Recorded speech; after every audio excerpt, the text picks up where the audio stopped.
winner of the New York Underground Comedy Festival's Battle of the Boroughs. Please give a warm welcome to Joe Romby Jr. Thank you, Dominic. All right. Oh, you recognize a bunch of people? Taking a better look. Last night I did a show in Staten Island. After that show I did in Staten Island, I'm afraid to go back to Staten Island. And I lived there. The crowd was so rowdy you would have thought I was one of those Tea Party protests. I know I look a little beat. Sorry for that. My wife insists that for the sake of our marriage we make love to each other at least 5 times a week. And I've been out of town since last Saturday. So last week before last was National Marijuana Day. Anybody know about this stuff? I never heard of it until I started doing stand-up comedy. And the irony is when I started doing stand-up comedy, I gave up smoking grass. I used to smoke grass every day for 30 years. I couldn't do anything without getting high first. How do you get high before I can roll a joint? So now that I've given it up, I consider the $300 a week I used to spend on grass to be my comedy salary. And combined with the unemployment, I'm doing pretty good at this stuff. Now you look at me like, how can anybody spend $300 a week smoking grass, right? What kind of an idiot? Well, let me clarify it. It's more like $60 a week on grass, $240 on Nilla wafers.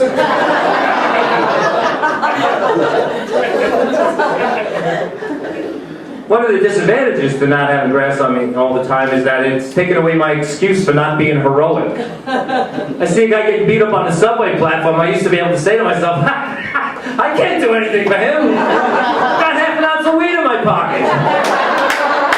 Cops come break up the fight, they're going to search me too. I can't jump in the river and save that puppy. What'll happen to my weed? Not to mention my Nilla wafers in the fun size pack.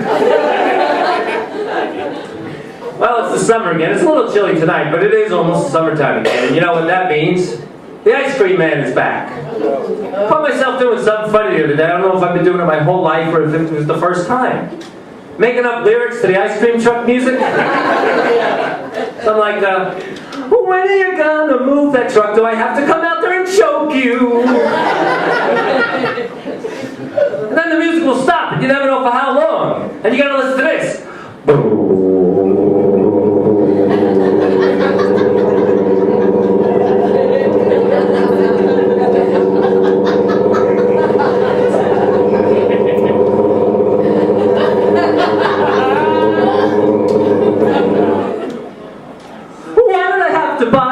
Across the street from a playground.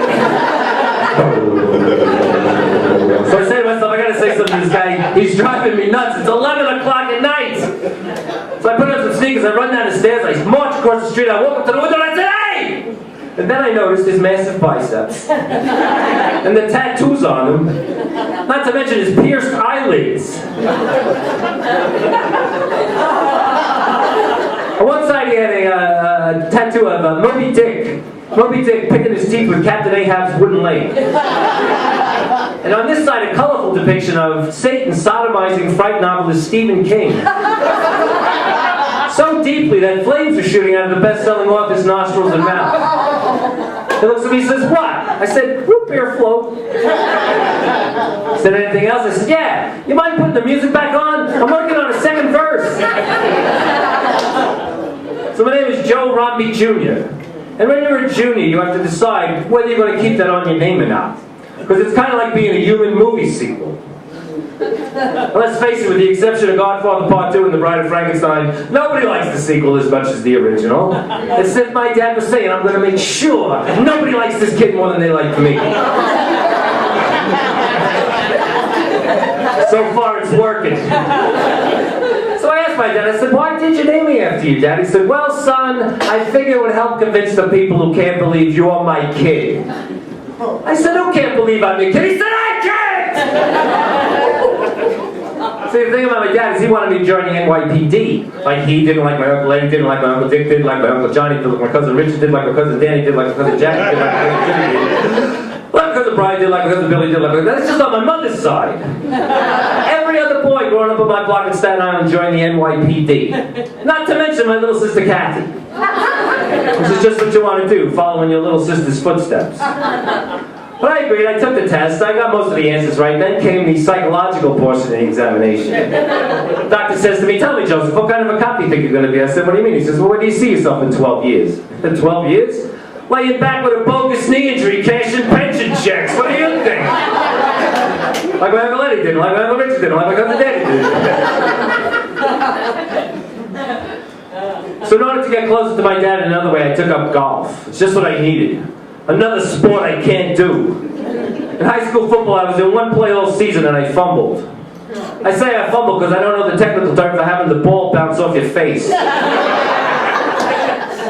I used to smoke. I gave it up a long time ago and I feel very lucky. Because I still smoke in my sleep. Not real cigarettes, dream cigarettes. I know they're dream cigarettes because they're $1.60 a pack. One other thing is I realized I was drinking too much beer when the homeless guy who picks up my recycling bought the building next door. Hey, thanks a